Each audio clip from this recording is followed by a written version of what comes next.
All right, so as we all get excited for the next terrible Indiana Jones movie that's about to hit our worlds, it's interesting to reflect back on the uselessness of Indiana Jones as a character.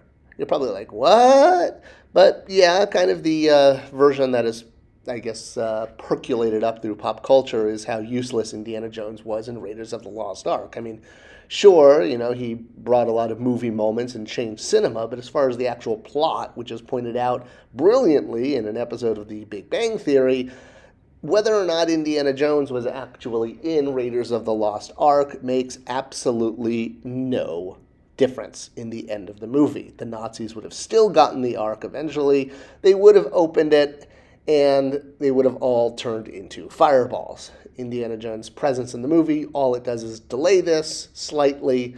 At the end, the Nazis still win. This is something that's been talked about online for, well, as much as any fan base wants to talk about something online into perpetuity. But yeah, it's pretty clear that, yeah, Indy's role in the movie didn't actually affect the outcome. In the end, the Nazis would have all succumbed, whether or not Indy and Marion were tied up here. All right, so we know about that one from pop culture, but what about the other movies? I mean, Indiana Jones is getting tied up and put in front of flames in several movies, but looking at them, they also the sequels tend to have the same exact, pointlessness.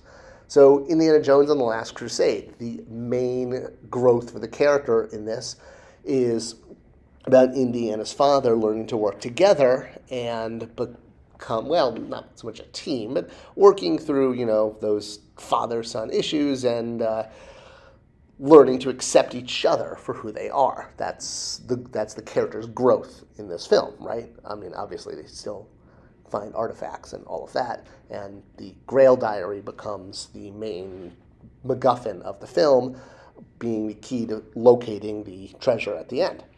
Well, the thing is, the whole movie being about Indy getting his father to accept him for who he is, call him Indiana, which is the nickname that he prefers, as opposed to Henry Jones Jr.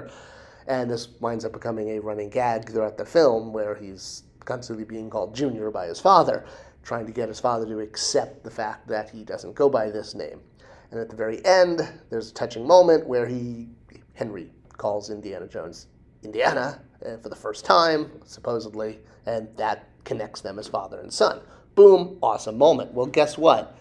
He was calling him Indiana a long time before that. If you look at the Grail Diary that was mailed to him, it's clearly mailed to Professor Indiana Jones, not Professor Henry Jones Jr., which is what his father would have said based on everything we know about his father at the start of the movie. He does not accept him as Indiana Jones to the end.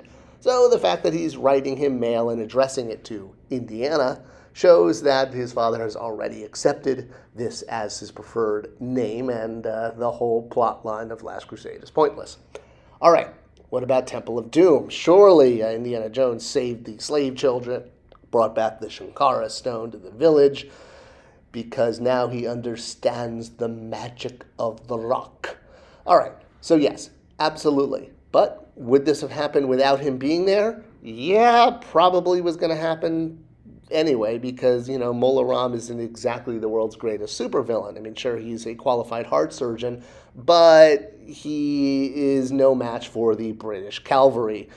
Captain Blumbird and the 11th Punda Rifles, which is a Indian regiment, well, they basically show up at the end and just maul down all of Mola Ram and his men. And this would have happened anyway, whether or not Indiana Jones was there or not. They show up, and they basically just completely act as a Deus Ex Machina, wiping out all of the Thuggis. Now, there are deleted scenes that show that, Willie left the temple and went back to the palace, and that's how Blumberg learned about all of the the horrors going on. But again, this is a deleted scene, and even though it was filmed, it did not make the final cut. Here, Willie's talking to the Prime Minister, but she also goes on in the deleted scene to talk to the British Colonel.